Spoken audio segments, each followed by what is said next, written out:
आप सभी को जय मसीह की। द बाइबल पोर्शन में आपका स्वागत है।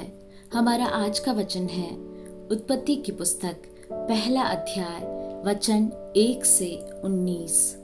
आदि में परमेश्वर ने आकाश और पृथ्वी की सृष्टि की। पृथ्वी बेडौल और सुनसान पड़ी थी और गहरे जल के ऊपर अंधियारा था तथा परमेश्वर का आत्मा जल के ऊपर मंडराता था। जब परमेश्वर ने कहा उजियाला हो, तो उजियाला हो गया। और परमेश्वर ने उजियाले को देखा कि अच्छा है। और परमेश्वर ने उजियाले को अंधियारे से अलग किया। और परमेश्वर ने उजियाले को दिन और अंधियारे को रात कहा।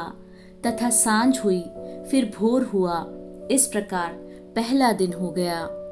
फिर परमेश्वर ने कहा जल के बीच एक ऐसा अंतर हो कि जल 2 भाग हो जाए। तब परमेश्वर ने एक अंतर बनाकर उसके नीचे के जल और उसके ऊपर के जल को अलग अलग किया, और वैसा ही हो गया। और परमेश्वर ने उस अंतर को आकाश कहा। तथा सांझ हुई, फिर भोर हुआ। इस प्रकार दूसरा दिन हो गया। फिर परमेश्वर ने कहा आकाश के नीचे का जल एक स्थान में इकट्ठा हो जाए और सूखी भूमि दिखाई दे, और वैसा ही हो गया। परमेश्वर ने सूखी भूमि को पृथ्वी कहा, तथा जो जल इकट्ठा हुआ उसको उसने समुद्र कहा। और परमेश्वर ने देखा कि अच्छा है। फिर परमेश्वर ने कहा पृथ्वी से हरी घास तथा बीज वाले छोटे छोटे पेड़ और फलदायी वृक्ष भी, जिनके बीज उन्हीं में एक एक की जाति के अनुसार हैं, पृथ्वी पर उगे।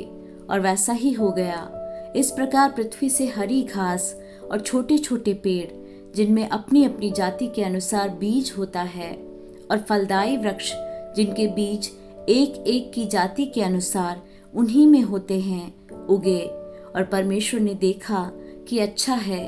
तथा सांझ हुई, फिर भोर हुआ। इस प्रकार तीसरा दिन हो गया।